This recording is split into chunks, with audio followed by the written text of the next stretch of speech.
In 2 Korintiërs 8 vers 4 sê Paulus dat die gelowiges in Macedonië, ten spyte daarvan dat hulle uiters arm was, gesmeek het om die geleentheid te kry om hulle broers en susters in Jerusalem te help. Stel jou dit voor, waarom is so 'n gretigheid om te gee so ongewoon? Omdat selfsug diep gewortel is in ons sondige natuur.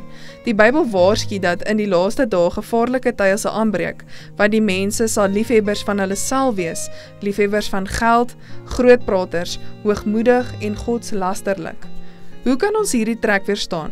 Slegs deur die gewoonte aan te leer om daagliks tyd saam met Jesus en sy woord deur te bring. Hoe meer ons sy lewe en karakter aanskou, hoe meer begeer ons om soos hy te wees. Wanneer ons sy voetspore volg ter wille van ander, word ons verander na sy beeld. Elke daad van selfopoffering tot voordeel van ander versterk die gees van milddadigheid in die gewer se hart en bring hom nader aan die verlosser van die wêreld.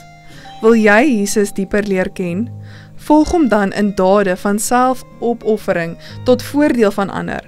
Wanneer ons tiendes en belofte offergawes teruggee, laat ons eie begeertes laaste stel en God eerste.